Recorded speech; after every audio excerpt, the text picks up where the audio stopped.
La dernière mise à jour du code sportif international est claire, les pilotes n'ont plus le droit d'effectuer des démonstrations politiques sans l'accord de la FIA. Alors déjà bonjour, et la FIA de quoi je me mêle? Après 2 ans où Sébastien Vettel et Lewis Hamilton ont affiché devant les caméras du monde entier leur soutien à certaines causes, la FIA a décidé que maintenant, ça se passerait plus comme ça. Est-ce que la FIA veut vraiment censurer les pilotes? C'est parti. Alors si on veut comprendre cette mesure, il faut commencer par se poser une question. Pourquoi la FIA cherche à être neutre? Alors moi j'aimerais bien savoir pourquoi. La première raison est un principe fondamental auquel toutes les institutions sportives se rattachent. Le sport est apolitique. Oh bah c'est la meilleure celle-là, le sport est apolitique. Et par conséquent, le sport ne doit jamais sortir du cadre sportif. Mais sur le principe, je comprends l'idée. Quand les gens regardent une compétition sportive, c'est pour voir des athlètes réaliser des performances hors normes. Ils viennent voir du spectacle, du divertissement. À aucun moment ça traverse l'esprit de dire dimanche après, mais je lance la F1, j'espère que ça parle politique, hein. Non, évidemment, tu vas regarder une course, tu vas regarder les pilotes. Bref, la politique, c'est pas le but d'un sport. À la base. Ok, je vois, mais pourquoi elle s'attache tant à ce principe? Je veux dire, il y a de plus en plus de sportifs qui prennent la parole sur des sujets qui dépassent le cadre sportif. Oui, les voix des sportifs se libèrent de plus en plus. Mais ça fait pas plaisir à la FIA, hein. Ah non, non, non, hein. Il faut comprendre un truc. Le terme politique, par rapport à cette définition, il veut dire qui a rapport à la société. Donc en gros, tout est politique, si je comprends bien. Oui, dans un sens, tout sujet qui a vocation à changer quelque chose dans la société est politique. Et le problème, enfin je sais pas si vous parlez de problème, c'est que tout le monde n'est pas d'accord. La politique, c'est un domaine clivant. Les opinions, elles sont assez tranchées en règle générale. Et à l'inverse, le sport, c'est pas du tout clivant. Oui, enfin, t'aimes pas toutes les équipes non plus, hein. Oui, n'aille pas dans ce sens-là. Évidemment qu'il y a des rivalités, évidemment qu'il y a de la compétition et des fois de l'animosité. Mais les gens qui supportent la même équipe, ils peuvent avoir des opinions politiques complètement différentes. Le monde sportif, il est un petit peu au-dessus du reste. Il n'y a pas d'équivalent. Il n'y a pas un seul autre domaine qui va rassembler autant de monde, qu'importe l'origine, les croyances ou la génération. Quand tu rentres dans le monde sportif, tu rejoins des valeurs liées à ce sport. Et ce, en dehors de toute conviction politique. Donc si tu introduis de la politique, tu peux créer des problèmes. Exactement, car les liens forts qui lient les sportifs et les fans entre eux se retrouveraient brisés. Et quand tu regardes comment les populations sont de plus en plus divisées sur les sujets politiques, tu m'étonnes que la FIA, elle dit moi, je prends pas le risque de me séparer d'une partie de mon audience, hein. Ah, ok, je comprends. Il y a quand même des sujets sur lesquels on peut pas fermer les yeux, hein. Oula, crois-moi que quand il y a de l'argent en jeu, tu peux faire fermer les yeux sur n'importe quoi. Alors oui, je sais que c'est la FOM qui s'occupe des droits commerciaux de la Formule 1. Mais vous en faites pas, cette nouvelle règle, elle arrange tout aussi bien la FOM, hein. Parce que si la FIA ou toute autre instance sportive se mettait à défendre certains mouvements politiques, ils se mettraient face à leurs propres contradictions, hein. Imaginez 2 secondes un truc. La F1, elle se dit moi, la FIA, je défends les droits de l'homme. Et puis le week-end d'après, tu vas rouler en Arabie Saoudite. Bizarre. Effectivement, position délicate. Il y a aussi ce mythe auquel ils s'accrochent. Je ne saurais pas vous dire s'ils sont convaincus ou non quand ils le disent, comme quoi le sport ne devrait pas servir de tribune pour la politique. Pourtant la politique, elle se gêne pas pour se servir du sport, hein. Non mais que ce soit les États-Unis avec 3 grands prix, l'Arabie Saoudite ou le Qatar, tout le monde est dans le même bateau, hein. Quand des États viennent poser 2 fois plus de thunes sur la table que tous les autres, t'inquiète pas qu'ils vont tout faire pour avoir ce qu'ils veulent, hein. Et ouais, et tu peux pas dénoncer ce qui se passe dans les pays qui te permettent de survivre financièrement. Bah ouais, tu vas difficilement défendre la cause des femmes quand le Qatar c'est celui qui dépense le plus pour avoir un grand prix. Tu vas difficilement défendre les droits de l'homme quand tu vas rouler en Arabie Saoudite. Et puis tu vas encore moins défendre la cause des Ouïghours quand tu roules en Chine depuis un sacré paquet de temps maintenant. En acceptant de ne pas être apolitique, la FIA se tirerait une balle dans le pied, hein. Ça abîmerait bien trop leur image. Ouais, enfin c'est plutôt en acceptant d'aller rouler dans ces pays qu'elle ternit son image, hein. L'avantage de la neutralité politique, c'est que tu peux aller partout et sortir une carte Joker incroyable. Non mais ce qui se passe ici, c'est pas notre problème, hein. Nous on vient juste pour promouvoir le sport. Aussi comique que ça puisse paraître, cette position elle tient, hein, et elle marche. Comment ça? Bah, soyons honnêtes, la majorité des spectateurs, quand ils viennent regarder la Formule 1, où est-ce que ça se passe? C'est pas leur problème, hein. Bah non, moi ça me dégoûte, hein, de les voir rouler dans des pays qui respectent pas les droits humains. Alors premièrement, il me semble que toi t'as regardé la Coupe du Monde au Qatar, et deuxièmement, cette sensibilité aux causes sociétales n'est pas forcément la priorité de tous.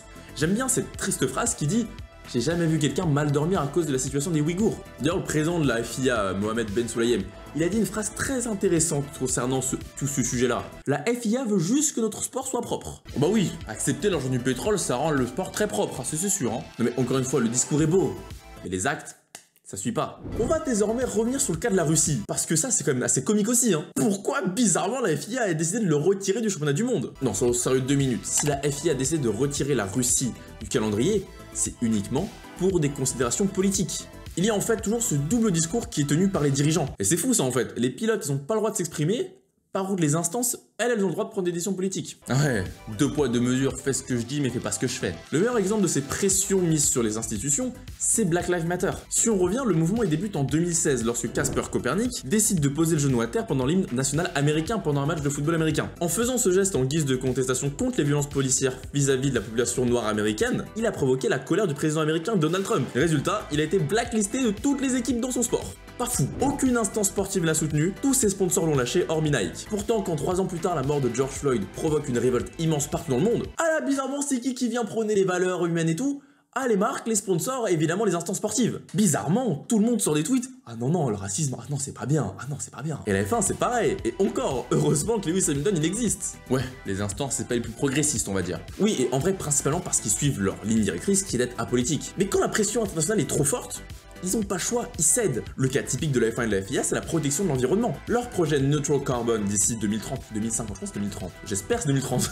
C'est juste qu'ils ont pas le choix. D'une part parce que la société elle évolue, et d'autre part parce que quel sponsor va s'associer à un sport qui détruit ouvertement l'environnement en faisant rouler des bagnoles à plus de 300 km/h. Alors je caricature, hein, mais grosso modo c'est ça l'idée du grand public, hein. Ouais, donc encore une fois, ils cèdent aux avances politiques pour servir leur propre intérêt. Et oui, encore une fois, on en tire les conclusions qu'on en veut.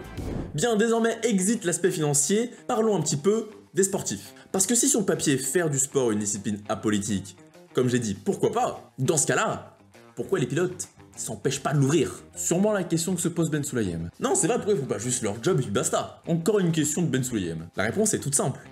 Ce sont des humains comme vous et moi. Ouais, non, ils roulent quand même à 320, hein. C'est des malades, hein. C'est pas des humains. Oui, bon, c'est vrai. Et puis, il y a une seconde différence qu'il y a entre eux et nous. Ils sont payés des millions? Ok, il y en a une troisième. Aujourd'hui, les athlètes sont les plus grands influenceurs de notre époque. À chaque prise de parole, ce sont des millions de personnes qui écoutent. Un sportif n'a pas de frontières. Son message, il est global. Et comme vous et moi, certains sont touchés par ce qui se passe dans le monde. Ils trouvent ça inacceptable et ils ont besoin de s'exprimer. Certains diront qu'ils ont les réseaux sociaux pour le faire. Oui, c'est vrai, et ils le font déjà sur ces plateformes. Mais il n'y a rien de plus logique pour un pilote ou un athlète de le faire devant les caméras. La couverture médiatique, elle est bien plus grande. Non, parce que Lewis Hamilton, le boss de la Formule 1, c'est 31 millions de followers sur Instagram. Un Grand Prix de Formule 1 en moyenne en 2021, c'était 70 millions de spectateurs. Plus t'ajoutes la presse, plus t'ajoutes les médias, plus t'ajoutes le fait de faire des débats, etc., etc.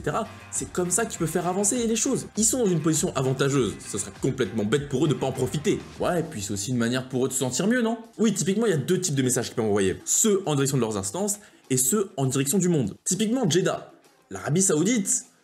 On le dit clairement, c'est pas le premier de la classe au niveau de la protection des droits de l'homme. Et malheureusement, certains pilotes peuvent ressentir de la culpabilité en allant rouler dans ce pays-là. Donc ils ouvrent leur bouche, ils disent ce qui se passe pas bien, pour, en réalité, se sentir un peu mieux. Et pourquoi ils boycottent pas?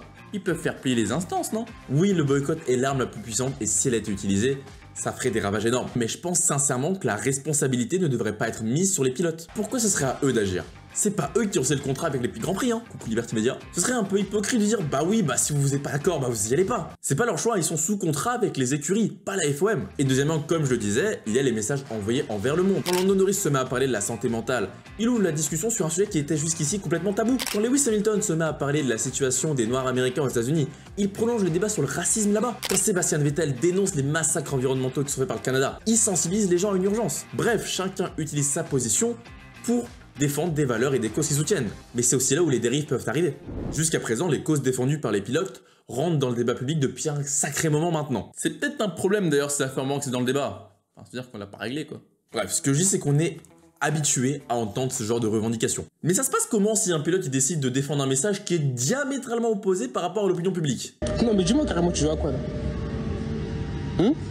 Mais t'es fou quoi. C'est vrai, ça peut créer des problèmes. Alors, personnellement, je parlerai pas de problème, parce que si tu laisses la liberté d'expression, tu la laisses pour tout le monde. Et c'est là où les choses deviennent délicates pour les institutions. Elles peuvent vite faire face à des scandales. Et c'est une raison pour laquelle elles refusent de porter des messages politiques. C'est une forme d'anticipation de dérive. Ouais, mais est-ce que dans le fond, c'est vraiment mal? Le risque, c'est que l'attention ne soit plus portée sur le sport, mais bien sur les messages que transmettent les pilotes. Les médias et les gens en règle générale, quand il y a du drama, ils adorent ça, hein. Le sport il passera au second plan, et ça c'est pas bon pour le business et c'est pas bon pour l'image. Et puis comme je le disais en début de vidéo, tu viens regarder du sport ou de la politique? Après faut pas s'enflammer non plus, hein. En F1 on parle que de t-shirt, hein. Donc ouais, le risque de cannibaliser le spectacle par rapport à des choses qui ont rien à voir avec le sport. Après des fois ça a quand même un rapport avec le sport. Mais fondamentalement, c'est grâce à ces prises de position et ces débats qu'on fait avancer la société. La question de la politique dans le sport, c'est d'une part un débat interminable, qu'on soit bien d'accord, mais d'autre part, il est primordial. Je l'ai dit, le sport, c'est un domaine qui rassemble des gens de tout horizon, peu importe l'opinion politique de base. Alors évidemment que c'est une tribune politique, les gouvernements, ça, ils l'ont bien compris. Tu sais que dans le sport, ton message, il va être entendu de tous. Et la vérité, est-ce que ça serait pas une bonne chose ? Qu'importe le message, même si c'est inapproprié. Le président Ben Sulayem, il disait ceci: pour moi, il s'agit de décider si nous devons imposer nos croyances en quelque chose sur le sport tout le temps. Je pense qu'il ne s'agit pas d'imposer, mais plutôt d'ouvrir au débat. Parce qu'en acceptant le statu quo et en ne remettant jamais en cause les choses, tu ne fais pas progresser la société. Oui, mais progresser pour aller où? Tu peux pas progresser dans les deux sens. À un moment donné, tu feras des choix qui vont satisfaire qu'une seule partie de la population. Évidemment que tu peux pas mettre tout le monde d'accord, mais en laissant la porte ouverte au message politique, tu laisses la société choisir son camp. Le monde ne peut qu'évoluer selon les choix que la société fait. Qu'importe si la majorité se trompe ou pas. À un moment, si les voiles s'étaient pas levées, les droits des femmes sont encore une blague machiste. Et encore, on a tellement de progrès à faire. Si les voiles ne s'étaient pas levées, et notamment dans le sport, le racisme, ça serait encore monnaie courante. Donc au final, le sport, il est pas apolitique, qu'on le veuille ou non. Maintenant, la question est de savoir comment on gère ça. Je suis d'accord, lancer la télé le dimanche, voire parler que de politique, à un moment ça saoule, t'as pas envie de voir ça. Mais c'est pas en les censurant que tu vas régler le problème. Au contraire, tu vas faire que les accentuer. Clairement, alors qu'à l'inverse, si les instances sportives telles que la FIA prennent leurs responsabilités et décident de travailler avec les pilotes, mettent en place des choses, là, on va progresser. Et ça n'a pas forcément besoin de passer devant les écrans. D'ailleurs, c'est une porte qui a été laissée entrouverte par la FIA. Mais c'est pas la bonne manière, tu dois pas donner ton autorisation.